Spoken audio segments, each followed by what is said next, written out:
Hello dear students, अब हम लोग सॉल्व करने जा रहे हैं example number 12 and example number 15। दो एग्जाम्पल आज हम सॉल्व करेंगे। एक्सरसाइज 4.3 हमारा कंप्लीट हो चुका है। अब देखिए एग्जाम्पल नंबर 12, पेज नंबर 84 पे आपको दिया हुआ है। एग्जाम्पल 12 में लिखा हुआ है अ रेक्टेंगुलर पार्क। क्या लिखा हुआ है? A rectangular park is to be designed whose breadth is 3 metre less than its length. एक हमें रेक्टेंगुलर पार्क डिजाइन करना है जिसका ब्रेथ हमें दिया हुआ है। ब्रेथ कितना है? 3 metre less than its length. 3 metre less than its length. ठीक है, तो अगर हमने लेंथ को x मान लिया तो ब्रेथ कितना हो जाएगा? x माइनस 3 हो जाएगा, क्योंकि 3 मीटर लेस है। या अगर कहिए ब्रेथ आपने x मान लिया तो लेंथ कितना हो जाएगा? 3 मीटर मोर हो जाएगा। ठीक है, तो अगर ब्रेथ को x मान रहे हैं तो लेंथ कितना हो जाएगा? x प्लस 3 हो जाएगा। आप किसी से भी सॉल्व कर सकते हैं, चाहे ब्रेथ को x मान लीजिए या फिर लेंथ को x मान लीजिए।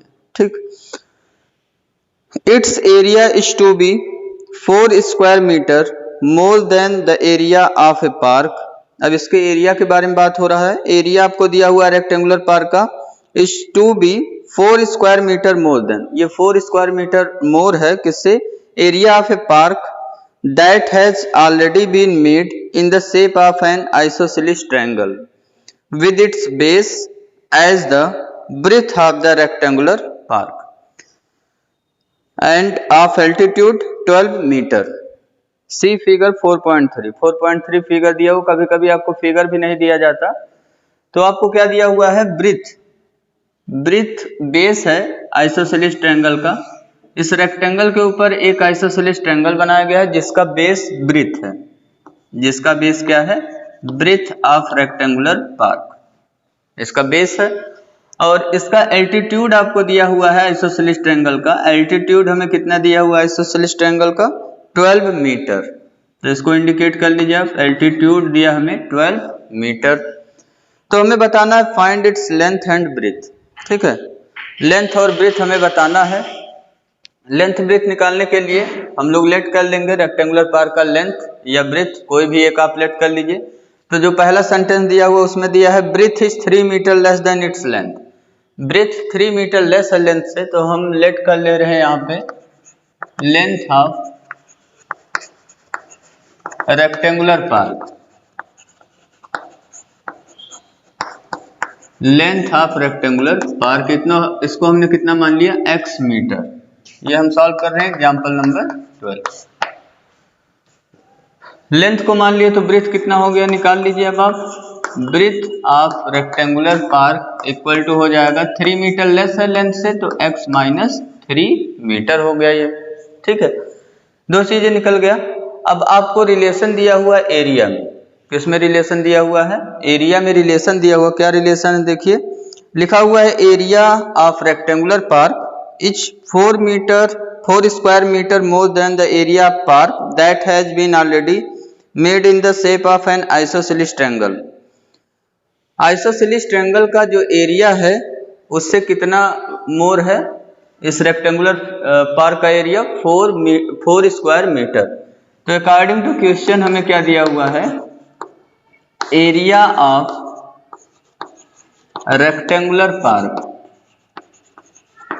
एरिया ऑफ रेक्टेंगुलर पार्क ये हमें दिया हुआ है 4 स्क्वायर मीटर मोर है किससे? एरिया ऑफ आइसोसेलेस ट्रायंगल से। Equal to area of isosceles triangle. Area of isosceles triangle में कितना ऐड कर देंगे? +4। ये अगर हम एरिया ऑफ आइसोसेलेस ट्रायंगल में 4 ऐड कर देंगे तो हमें मिल जाएगा एरिया ऑफ रेक्टेंगुलर पार्क। ठीक है, अब एरिया ऑफ आइसोसेलेस ट्रायंगल निकालने के लिए इसका नेम दे दे रहे हैं ट्रायंगल ABC हो गया, और ये आपका रेक्टेंगल हो गया BCDE। ठीक, निकाल लीजिए। अब एरिया ऑफ आइसोसेलेस ट्रायंगल कैसे निकलेगा? हाफ बेस इंटू हाइट लगाएंगे। Half base into height. Base कौन सा हमें दिया हुआ? ब्रेथ BC इंटू हाइट, यहाँ पे कोई और एक लेटर ले लीजिए, हाइट हो गया AM। ये तो हो गया area of isosceles triangle half base into height फार्मूले से plus 4। And area of rectangular park, ये रेक्टेंगल है तो इसका एरिया कैसे निकलेगा, लेंथ इंटू ब्रेथ से। लेंथ इसका देखिए कितना है, x हमने माना है, इंटू ब्रेथ कितना है, x माइनस 3। लेफ्ट साइड में मल्टीप्लाई करा लीजिए तो आपका आ गया एक्स स्क्वायर माइनस 3x, और राइट साइड में वैल्यू पुट कर दीजिए हाफ। BC की वैल्यू देखिए, BC ब्रेथ है, आइसोसेलेस ट्रायंगल का जो बेस है वो BC है, और BC क्या है, breadth of rectangular park. BC देखिए, BC की वैल्यू कितना है, ब्रेथ की वैल्यू x माइनस 3। गलती मत करिएगा, यहाँ x मत रखिएगा, लिखा हुआ है क्वेश्चन में कि base of isosceles triangle is breadth, ठीक है। जो बेस है आइसोसेलेस ट्रायंगल का वो ब्रेथ है, और ब्रेथ कितना है, x माइनस 3 इंटू हाइट आपको दिया ही हुआ है क्वेश्चन में 12 प्लस 4।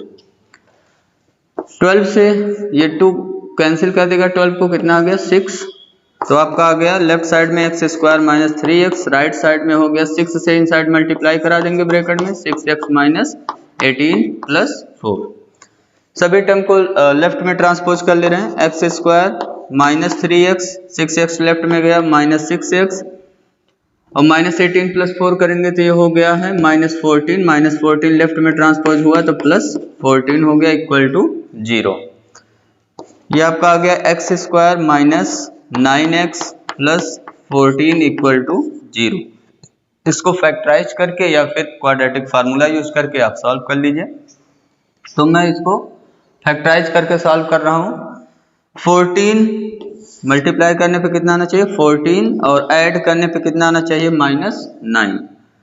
तो 7 और 2 का वैसे ही आपको दिख रहा होगा, 7 और 2 का फैक्टर बनेगा 14 में, माइनस 2 एक ले लेंगे और एक क्या ले लेंगे, माइनस 7। ऐड करेंगे माइनस 9 हो गया, माइनस 2x माइनस 7x, और मल्टीप्लाई करेंगे तो 14 हो जाएगा, प्लस 14 इक्वल टू 0। यहाँ पेयर बना लेंगे, x कॉमन हो गया, x कॉमन हो गया तो कितना बचा, x माइनस 2, इन दोनों टर्म में माइनस 7 कॉमन हो गया, x माइनस 2 इक्वल टू 0। एक ब्रैकेट में हो गया आपका x माइनस 2 और एक ब्रैकेट में हो गया x माइनस 7 इक्वल टू 0। तो x की वैल्यू हमें मिल गया, x इक्वल टू 2, और दूसरे ब्रैकेट को 0 पुट करेंगे, x माइनस 7 इक्वल टू 0 को put, x minus 7 equal to 0 put करेंगे तो x की वैल्यू कितना हो गया, 7। हम देख रहे हैं दोनों ही पॉजिटिव वैल्यू है तो दोनों वैल्यू कंसीडरेबल होगा। तो लेंथ ऑफ रेक्टेंगुलर पार्क अभी हमें दो वैल्यू मिला है, एक 2 मीटर और एक 7 मीटर, ठीक है। एक मिला 2 मीटर और एक क्या मिल गया, 7 मीटर। तो हमें दो केसेस करने पड़ेंगे, दो केस करेंगे और हम निकालेंगे ब्रेथ, ठीक है। हम क्या निकाल लेंगे, ब्रेथ। x की वैल्यू हमारा आ गया, अब ब्रेथ निकाल लीजिए। Case number first, if x equal to 2 metre, then हमें किसकी वैल्यू निकालना है, ब्रेथ की वैल्यू x माइनस 3 है, then x minus 3 equal to 2 minus 3 equal to minus 1 metre. ये क्या हो गया, ये हो जाएगा रिजेक्ट। क्यों हो गया रिजेक्ट, क्योंकि हम जानते हैं जो लेंथ और ब्रेथ होते हैं वो ऑलवेज पॉजिटिव क्वांटिटी होते हैं, तो ये नेगेटिव क्वांटिटी आ गया इसलिए ये रिजेक्ट हो गया। केस नंबर 2, तो ये केस पूरा रिजेक्ट हो गया। लेंथ अगर 2 मीटर है तो ब्रेथ हमें माइनस 1 मीटर मिल रहा था, जो कि रॉन्ग है, क्योंकि लेंथ और ब्रेथ जो मिलते हैं वो ऑलवेज पॉजिटिव होते हैं। केस नंबर 2 में if x equal to, x की वैल्यू हमारा कितना आया है, 7 metre, x equal to 7 metre, then breadth की वैल्यू निकाल लीजिए। ब्रेथ कितना है, x माइनस 3, इसकी वैल्यू कितना हो गया, 7 माइनस 3 इक्वल टू 4 मीटर। तो ये आपको मिल गया आंसर। कितना कितना डायमेंशन मिला हमें, एक मिला 4 मीटर और एक मिला 7 मीटर। तो लेंथ और ब्रेथ आपने निकाल लिया। ये आपका प्रॉब्लम हो गया कंप्लीट, एग्जाम्पल नंबर 12। अब देखिए एग्जाम्पल नंबर 15। एग्जाम्पल नंबर 15 में है, a motor boat whose speed is 18 kilometre per our in still water आपको मोटर बोट का स्पीड दिया हुआ है इन स्टिल वाटर में, कितना है 18 किलोमीटर पर आवर। ये बोट प्रॉब्लम है। बोट प्रॉब्लम में आपको हमने पढ़ाया था, याद होगा आपको, अप स्ट्रीम और डाउन स्ट्रीम दो केसेस होते हैं। ठीक है, अप स्ट्रीम में स्पीड कितना होता है, स्पीड अप स्ट्रीम के केस में माइनस हो जाता है, बोट के स्पीड में से माइनस कर देते हैं स्पीड ऑफ स्ट्रीम, तो अप स्ट्रीम के केस में स्पीड निकल जाता है। एंड डाउन स्ट्रीम के केस में स्पीड कितना होता है, दोनों स्पीड ऐड हो जाता है क्योंकि डायरेक्शन सेम होता है उसमें। तो ऐड कर लेंगे speed of boat plus speed of stream. तो इसमें देखिए क्या क्या दिया है। पहले सेंटेंस में आपको मिल गया speed of motor boat in still water आपको दे दिया है 18 किलोमीटर पर आवर। ये क्या कर रहा है, takes 1 hour more to go 24 kilometre up stream then to return down stream to the same spot. Means ये 1 आवर ज़्यादा ले रहा है। जब हम 24 किलोमीटर अप स्ट्रीम जा रहे हैं, फिर क्या आ रहे हैं, डाउन स्ट्रीम में आ रहे हैं, सेम स्पॉट पे रिटर्न होना है, मतलब 24 किलोमीटर डाउन स्ट्रीम भी हमें आना है। तो 24 किलोमीटर अप स्ट्रीम में जो टाइम लगा वो 1 आवर ज़्यादा है, किससे, जो 24 किलोमीटर डाउन स्ट्रीम आने में टाइम लगा। ठीक है, दूसरा सेंटेंस आपके समझ में आ गया होगा। Find the speed of the stream. तो हमें क्या बताना है, स्पीड ऑफ स्ट्रीम। तो स्पीड ऑफ स्ट्रीम को हम लेट कर लेंगे। स्पीड ऑफ स्ट्रीम को आप क्या मान लीजिए, x किलोमीटर पर आवर। तो पहला सेंटेंस आपका क्या हो गया, स्टार्टिंग कहां से हुआ, let the speed of stream be x kilometre per hour and speed of boat आपको गिवन है 18 kilometre per our. Example number 15 है ये आपका। Let speed of stream, speed of stream हमने कितना मान लिया, x kilometre per hour and speed of motor boat हमें गिवन है, स्पीड ऑफ मोटर बोट कितना गिवन है, 18 किलोमीटर पर आवर। तो अब दो चीजें यहां से हम लोग निकाल लेते हैं, एक अप स्ट्रीम में निकाल लेंगे स्पीड और एक डाउन स्ट्रीम। तो स्पीड ऑफ मोटर बोट ये हमें किस में दिया हुआ है, इन स्टिल वाटर, ये लिखना जरूरी है, in still water speed of motor boat हमें दिया हुआ है 18 किलोमीटर पर आवर। अब हम क्या क्या निकाल लेंगे, therefore speed of motor boat निकाल लेंगे हम लोग, speed of motor boat up stream में। अप स्ट्रीम में स्पीड ऑफ मोटर बोट कितना हो जाएगा, अप स्ट्रीम के केस में माइनस हो जाता है, बोट के स्पीड में से, बोट का स्पीड कितना है 18, इसमें से माइनस कर लेंगे स्पीड ऑफ स्ट्रीम, तो आपका आ गया 18 minus x kilometre per our. ऐसे ही अब आप निकाल लीजिए speed of motor boat down stream. Down stream में कितना मिल जाएगा आपको, इसमें स्पीड ऐड हो जाता है 18 plus x kilometre per our, ये निकल गया स्पीड। अब आप टाइम निकाल लीजिए, 24 किलोमीटर अप स्ट्रीम जाना है, उसमें कितना टाइम लग रहा है, एंड 24 किलोमीटर डाउन स्ट्रीम जाना है, उसमें कितना टाइम लग रहा है। तो अप स्ट्रीम वाले में टाइम 1 आवर ज़्यादा लग रहा है, तो हम क्या करेंगे, अप स्ट्रीम में जो टाइम आएगा उसमें से माइनस करेंगे डाउन स्ट्रीम वाला टाइम, तो इक्वल टू कितने का हो जाएगा, डिफरेंस 1 आवर का आएगा, इक्वल टू 1। तो यहाँ पे अकॉर्डिंग टू क्वेश्चन हम लोग क्या कर लेंगे, time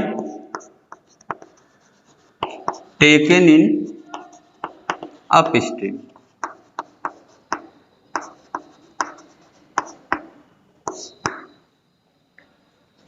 minus time taken in down stream,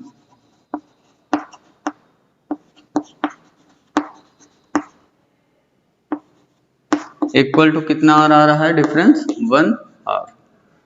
ठीक है, 24 किलोमीटर जाना है तो ये कितना हो जाएगा, 24 डिस्टेंस अपॉन स्पीड यूज करेंगे formula, time taken up stream में क्या हो गया 24 अपॉन अप स्ट्रीम का स्पीड देखिए 18 minus x, 24 upon 18 minus x minus 24 kilometre down stream भी आना है, 24 अपॉन 18 प्लस एक्स, यहाँ स्पीड 18 प्लस एक्स है, इक्वल टू 1 आवर। इसको कैलकुलेट कर लीजिए। एलसीएम आपको दिख रहा होगा कितना है LCM, 18 minus x into 18 plus x. Numerator में 24 कॉमन दिख रहा है, 24 कॉमन करा लीजिए।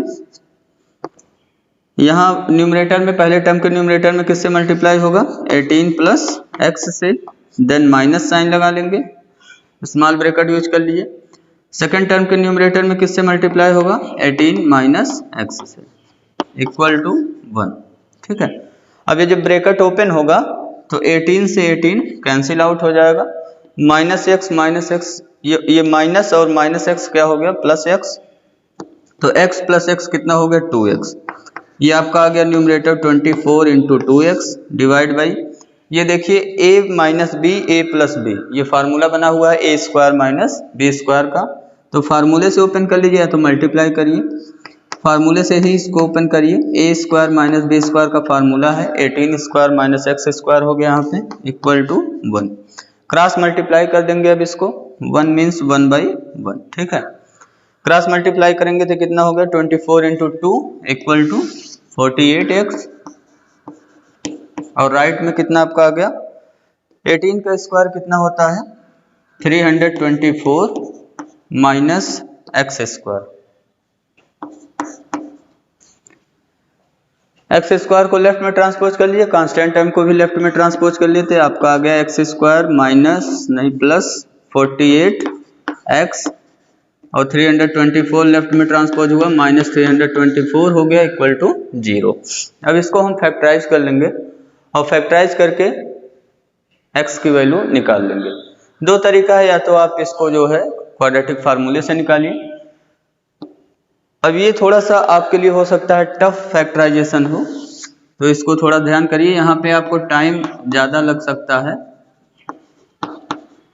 देखिए मल्टीप्लाई करने पे माइनस 324 आएगा, ऐसा सेट करना हमें, और ऐड करने पे कितना लाना है, 48। तो 324 को हम फैक्टराइज करेंगे, 2 से पहले डिवाइड करेंगे तो आ जाएगा 162, 162 माइनस 2 करेंगे तो 48 नहीं बनेगा अभी। यहाँ देखिए मल्टीप्लाई करने पे निगेटिव आ रहा है, दैट मीन्स एक फैक्टर इसका प्लस में होगा और एक माइनस में होगा। फिर से 2 से डिवाइड करिए, 81 हुआ, 2 मल्टीप्लाई करेंगे 4 हुआ, 81 माइनस 4 करेंगे, ये नहीं आएगा अभी।